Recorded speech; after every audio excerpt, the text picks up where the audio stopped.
ColumbusPodcasting.com. Give us a call today. Leaning in, what is that? Well, it's a way of sort of allowing yourself to be able to be in the presence of the thing you're feeling. So when you lean in, you cultivate a certain, you're sort of observing and allowing yourself to experience what's happening with you. And you do that with other people. Like, it's often easy to illustrate this, what not leaning in would be. Let's say you're sitting at home, you took the day off, you were laying on the, sitting on the couch in your underwear watching some Andy Griffith. Okay. Or some, The View. I don't know about you, but I'm a big fan of that show. So you're watching The View, and your wife comes in, and she notices that you have done nothing, but you've been sitting on it, and she comes in, and she starts to get angry. She gets angry. She yells at you. Right. Okay. If you begin yelling back, that would be an example of not leaning in. But if you allowed yourself to take a breath, and you lean in, you might say, wait a minute, my wife's had a long day. She may have come in and had seen my leisure, my Uber leisure activities may have triggered some things in her. There may be, by leaning in, I can help name exactly what she's experiencing. And I might be able to be present for her in a way that I wasn't before. You can do the same for yourself. If for instance, I woke up this morning not in the best mood. Okay. I wasn't. I was Sorry to hear a that, little actually. cranky. I was a little cranky. It happens to us all. I blame Ivanka Trump. But, Here we go. but as an aside, this is one of the Yes. things I've been thinking about too. Like, am I wrong? But do one of Trump's sons look like the guy from American Psycho? Such as me.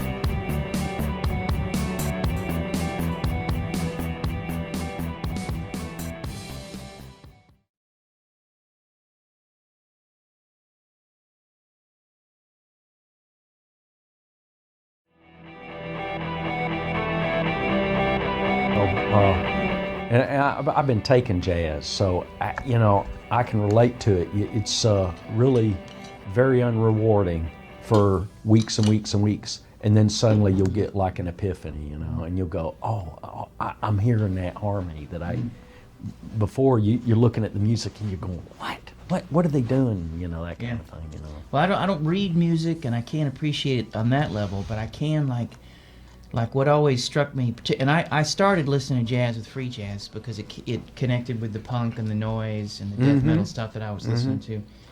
And yeah, you were into some atonal like Cage and, Yeah, and like- some of those. I still like take that a bunch stuff. of pots and pans and roll them down the stairs. I'm still a fan. Well, what struck me is it is so completely imminent and immersive. Like you can drop into a good jazz tune anywhere you want. It's never the same song. I can listen to one of those, particularly when he had his classic quartet, I can listen to that same song 100 times. It's never the same song. Yeah. Because I'm listening to Garrison or I'm listening to Right, Jones. right. And as I get older, it makes more sense to me. Right. Like suddenly I'm like, I was too young, but now I'm getting it, Now I got the feel. Wow, yeah. And it's interesting because part of the parallel with, not that I'm by any means, but Coltrane was obsessed with a character named Doc Savage. And Doc Savage was a pulp hero from the 30s and 40s, 50s, up until the late 50s, and then he stopped. And I was a kid. I was obsessed with Doc Savage. And Doc Savage would get up every morning at 4 in the morning. Oh. And he would exercise, and he would read, and he would do 2 hours of body and mind training every morning. And Coltrane did the same thing. And I did the same thing. Literally. Right. That's what started me this whole thing. I remember as a kid, okay, I gotta do whatever. And this obsessive focus on learning a skill and all that sort of stuff. Like you guys were talking about like how you just sort of wandered into college and all that sort of stuff. And my experience from birth in the womb is being an obsessive neurotic bastard. There was always, I've got to get be the best at this. I have to be able to learn this. I have to be, it's like not like you were talking about playing ping pong. I think I may have played 3 ping pong games in my life. Right. And if I played ping pong, But if it was online, and if I played ping pong, I would play 750 hours a week of ping pong until I could be. So you could be really great at it. That's all I could do. Like when I started playing disc golf, like literally there's a towel in my office, and I practice every day for hours on my form. That's what I do. That's what I till I can get it. Okay. You know, okay, I got to be able to throw 400 feet. Got to be able. Okay, I got 400 feet. I got to be able to do this.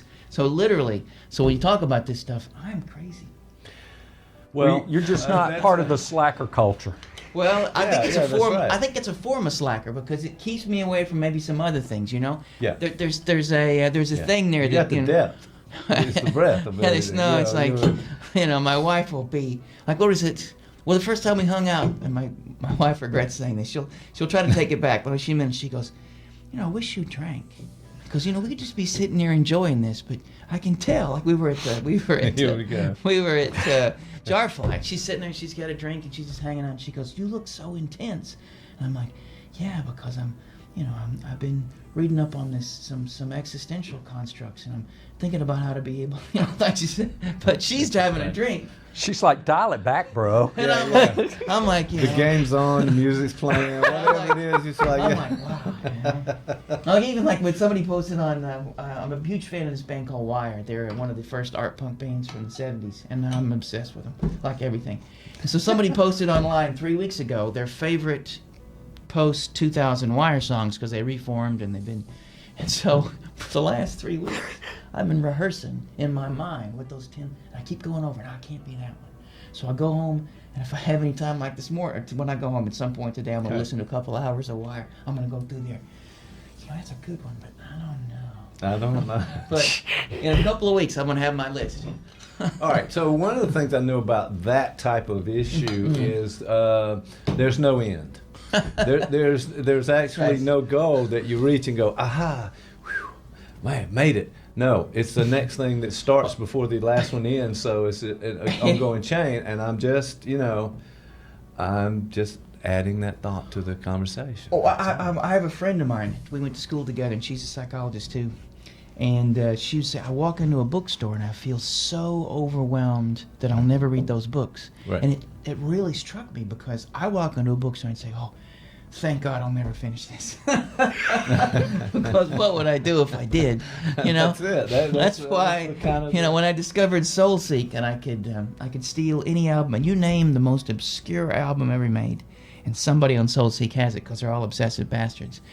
And it's like I found the ocean. I'm like, man, I will never drink this. It will always be present for me in some form or fashion. And so, Well, about now, passion. okay?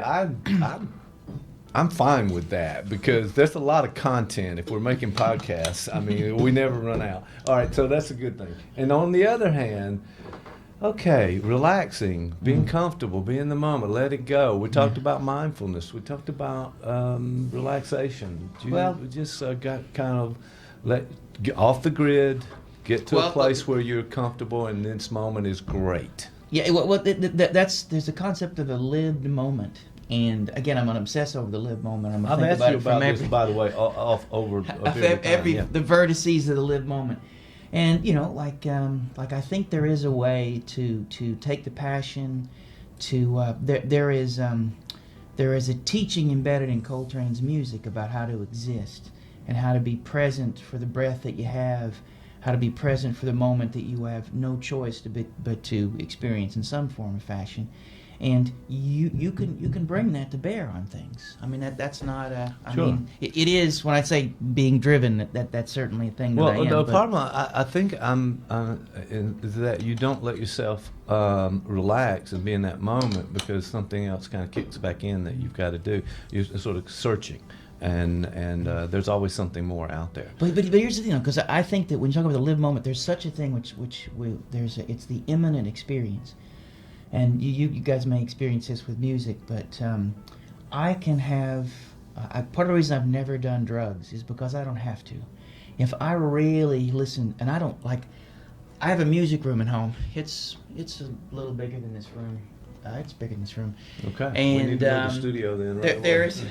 is a, and there's no, it's just a stereo, and there are no chairs because when I listen to music, I move, and so I literally can enter this sort of dervish space. And as I get older, it's a little harder because the next day I feel like I've been hit by a truck. But I can be in that space. If Julie goes off to visit the in-laws and takes the kid, I can be in that space for 8-9 hours, and my mind is blown. Like I am literally, I am communing with God. I am in that space, And so with music, with reading, if I don't know if you've probably had this experience where you've been literally floored by a sentence or a concept. Sure. And when it hits you, you have this moment of expansion, and like you just sort of set the thing down and you go, holy cow. And I assume that's what drugs are, because I've never drank or had a cup of coffee or done any mind-altering substance whatsoever. I'm basically Mormon. Without the underwear. I mean, literally without the underwear, not just the fancy underwear, but no underwear at all. But okay, that's too much information. And but I understand where you're going with that, because I think that's all right. So first of all, thank you for revealing some of the things. That I'm not wearing underwear. A lot of us have questions, but it's not about the underwear. But a lot of things about.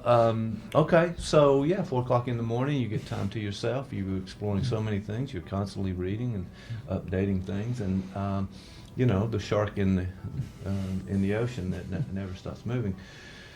But are you okay with that? Because that example you just gave was you just found that moment, and you could be there for 8 hours. You could just kind of immerse yourself in. Well, our friends, I've mentioned before, our Buddhist friends, they have that saying that if you only enjoy the meal but not the cooking of the meal or the washing of the dishes, you only have a third of a life.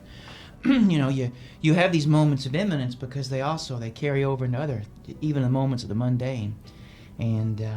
So there is a way to hear a little bit of Coltrane playing, even standing in line, you know, to get your Slim Jim in the 7-Eleven. Okay, so you're bringing it way down now, but yeah. But I think there is. I think there is a way to be present in those things. So it's not like I think I may be wrong in this, because I certainly can't. I don't have a bird's eye view of my own life, but I don't live for Saturday for that 8 hours. I think there is a way in which I can visit these spaces, but I carry them with me. They're not like, it's not like I don't, I think I'm pretty good at being alive. There's a famous quote by Winnicott, Winnicott's prayer, "Dear Lord, let me be alive when I die." And I think, even though there are, you know, I mean, on an average week I put in a good 70 hours, there's still, I can stay alive and breathing during a good percentage of those. So maybe that's a thing.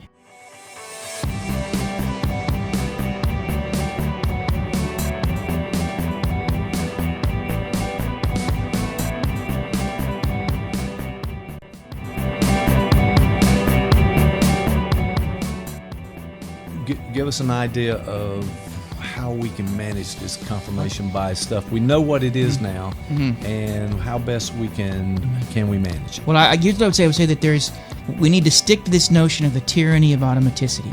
But I might attenuate that and say that, you know, it's not a tyranny, but it's a necessity. From an evolutionary biological perspective, we're not supposed to be having big thoughts all the time. That would be completely wasteful, and we wouldn't be able to enjoy our Rice Krispies. We would have a relationship with the world that I don't think would be good for us or the world. So I'm not necessarily knocking confirmation bias, at least in that sense. What I think we need to think about is, how can we maintain the possibility and openness that when we are in the presence of something that generates some sort of emotional storm, that causes some disequilibrium, can we be honest enough with ourselves to be able to stay in that space long enough to dance with it? The possibility of giving it a name. When I thought about the fact that Trump got elected, as opposed to saying I'm going to move to Canada, or, you know, everybody around me is idiots, I needed to think to myself, wait a minute, right now I'm really upset, I'm scared, this is not what I expected, but what if it forces me to have to think about the world that I live in differently? And maybe I live in a bubble. Maybe I've got this middle class existence. I am part of a professional middle class. It keeps me from thinking about other folks who are in different places. But I would need to be able to I would allow myself the impact and that emotional impact, and I would have to be able to dance with it. So I think not that confirmation bias needs to be taken away, or at least when we're thinking about it globally, but we need to be more honest and aware of what we're experiencing and to try to be able to do something with those things. There are moments in the day when we really should have thoughts. Probably very few moments in the day. maybe there are very few moments in the week that require thoughts in the way Beyond was describing them. But they do come. They do happen.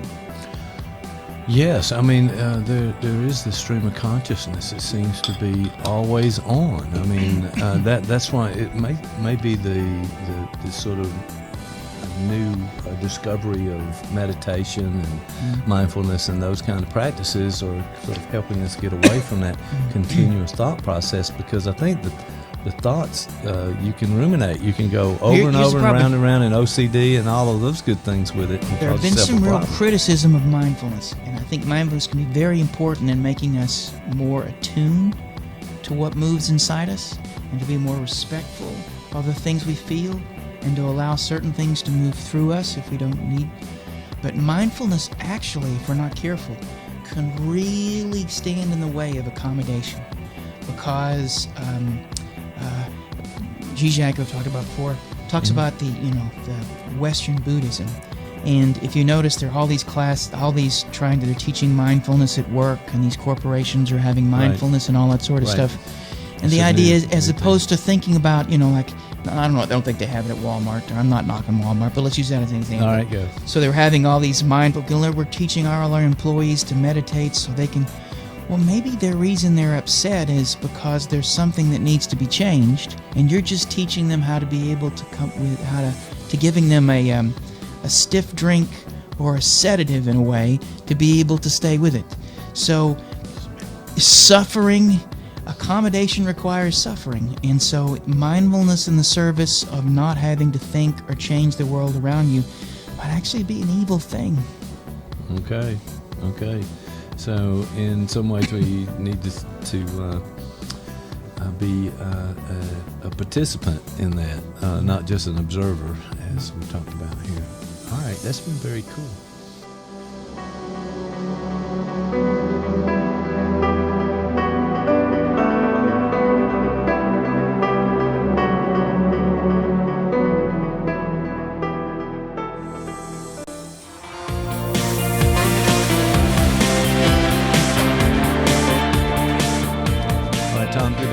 Studio.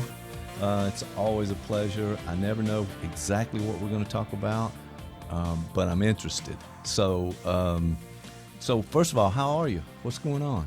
I'm good. I'm feeling a little bit of trepidation though with this topic, a little bit, because now, let me get a close up of you in being. With that intrepidation being fearful, feeling a little bit of fear. Well, it's not. I think we're all fine. So tell me about it, though. I want to understand. Well, so we talked about it, maybe a couple of subjects. This kind of reminds me of the infamous episode where we did the leadership practices of the Grateful Dead. Came in with an article, didn't have any questions, and just riffed off that. So we're riffing off the whole idea of millennials. I like riffing, just to make a statement about that, because I think we freeform some things. Yeah. And we're not spitting out something that's written and staged. But that's exactly why I think you had a bit of trepidation there, because we can go off in left field, and at least I can, and not get back very, very quickly. So being limited and that kind of thing. But I think today we're going to talk about millennials, because millennials, listen, we hear the term, it's just like anything else, and we're going to talk a little bit later about Pinker, I think, in some of his book, from his new book, some things out of there. But first, it just seems like that we have an impression of what millennials, there's a tag, there's a hashtag, there's a term that's out there, and I think we quickly draw a conclusion about what that means, and we move on. And until we kind of move back into examining what these millennials are doing, what they're facing, what the environment is like at this point, I don't think we really know. So it's good that you want to talk about that. Well, there's kind of a conventional wisdom, right? That there is a millennial person, right? And they're all and it's a group. It's a group, and they're all exactly the same. Yeah. They have these commonalities, and I remember this first became a sort of hot topic when we were college professors, right? Right, And right. we're going to get the millennials. The Well, yes. millennials are coming. Yes, and we had to prepare for them in a certain way. We had to look at the content we're trying to teach and make sure that they're at a level they can understand. We can communicate with them. We challenge them, and then get to know a little bit more about what it's all about to be a millennial. Well, they're all tech savvy. That was the first thing. Oh, they're coming in with tech, They're coming in with tech, and you don't have tech. You're a what is it? You're a digital immigrant. They're digital natives. Digital natives. So I love what it. I found when I brought the tech to class, they were like, well, yeah, I use it for Facebook and that kind of thing. But the idea that you could